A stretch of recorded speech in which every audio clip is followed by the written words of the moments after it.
Merhaba, kanalıma hoş geldiniz. Bir başka içerikle karşınızdayım. Bu videoda Yelangu'nun yeni piyasaya sürdüğü L5i Auto Dolly'yi inceleyeceğiz. Vakit kaybetmeyelim ve detaylara geçelim.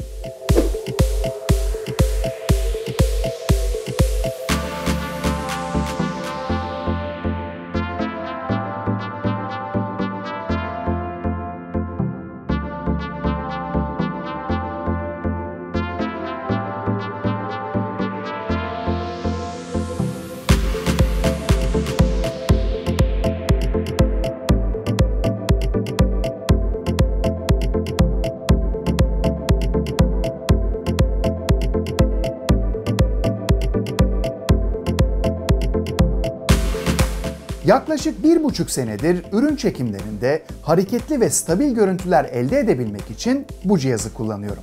Hatta kanalda da incelemesini yapmıştım. Ancak bu Dolly birçok noktada eksik kalıyor. Uygulama kontrolü, detaylı hız ayarı, timelapse modu ve daha fazlası. İşte Yelangu bu yeni Dolly'yi tüm bu özellikler ve daha fazlasıyla donatmış. L5i Auto Dolly $139'dan satışa sunuldu. Farklı seçenekleri mevcut. Bol head'li, telefon tutuculu. Yelangu bana önümüzdeki günlerde satışa sunulacak RAI sistemli olan versiyonu gönderdi. Bu yüzden set farklı bir kutuyla geldi. Film ekipmanı yazan kutudan kullanım kılavuzu, garanti belgesi, 2 tane 1/4, diğer tarafı 3/8 bağlantı aparatı, yedek lastik, alyan, 30 santim uzunluğunda bir tarafı tip C, diğer tarafı tip A kablo, Yelangu L5i Auto Dolly, RAI sistemi için parçalar ve bağlantı aparatları çıkıyor. L5i'de önceki modele göre ilk göze çarpan farklılıklar boyut ve tasarım olmuş. Gövde ve lastikler büyümüş. Daha heybetli bir görünüme kavuşmuş. Yanlara da solungaç tasarımlı hava kanalları eklenmiş.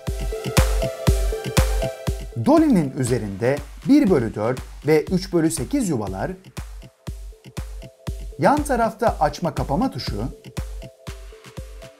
arkada da şarj için tip C ve 2,5 mm shutter portlarıyla gösterge ışığı bulunuyor.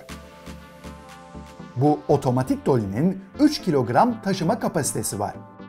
Aynasız makineler, aksiyon kameralar ve cep telefonları için ideal.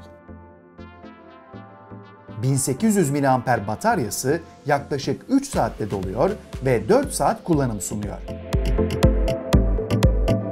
Kameranızın açısını rahatlıkla ayarlayabilmeniz için bu Dolly ile birlikte bir ball head almanızı kesinlikle tavsiye ediyorum. Büyük kolaylık sağlıyor. Ayrıca önceki modellerde böyle bir uzaktan kumanda vardı. Artık bu yeni model uygulama üzerinden kontrol ediliyor. Şimdi gelin Dolly'yi telefonumuzla eşleştirelim. İlk önce Play Store veya App Store üzerinden uygulamayı indiriyoruz. Kamera Slider Yelangu. Telefonun Bluetooth'unu ve Dolly'yi açıyoruz. Uygulamaya girip cihazı ara dedikten sonra listeden L5'i seçiyoruz. Tüm işlem bu kadar. Uygulamanın arayüzü oldukça basit. 2 seçenek var.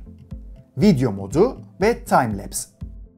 Video modunda Dolly'yi sağa veya sola hareket ettirebilir, ortadaki tuşla hareketi durdurup başlatabilirsiniz.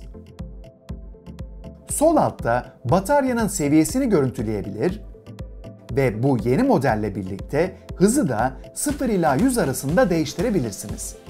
Bence bu özellik mükemmel olmuş. Çünkü önceki versiyonlarda sadece 3 hız kademesi vardı.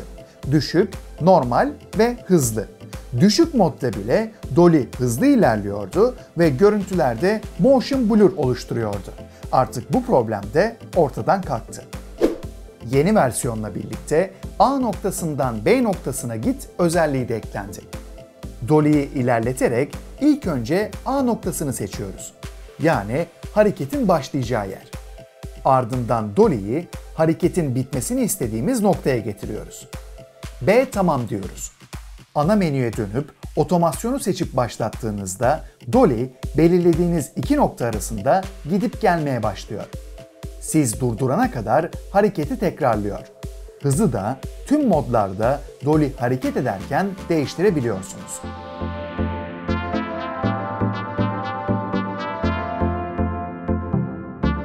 Ayrıca Dolly'nin kollarını ayarlayarak farklı açılarda ilerlemesini de sağlayabilirsiniz. Bu yeni Dolly en yüksek hızda bile hiç ses çıkartmıyor.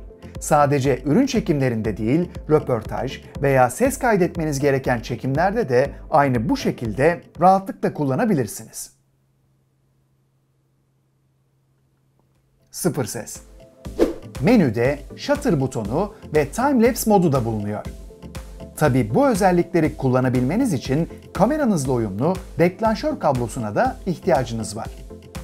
Uygulamadan AB noktasını seçebilir, hızı değiştirebilir, kaç saniyede kaç fotoğraf çekileceğini ayarlayabilirsiniz.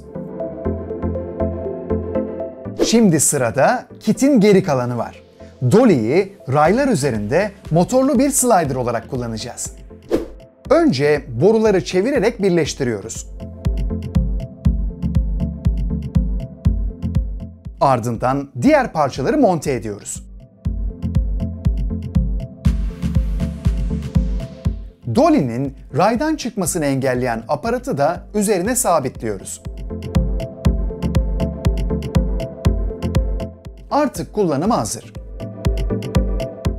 Bu ray sistemi sayesinde düz olmayan yüzeylerde de Dolly'yi kullanabiliyoruz.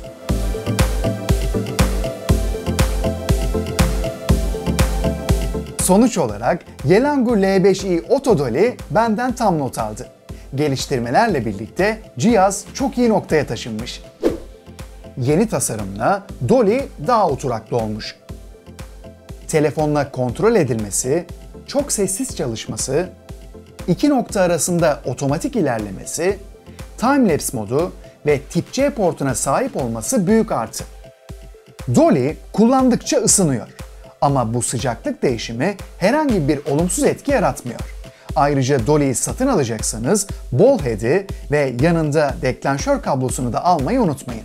Yoksa tüm özellikleri kullanamazsınız.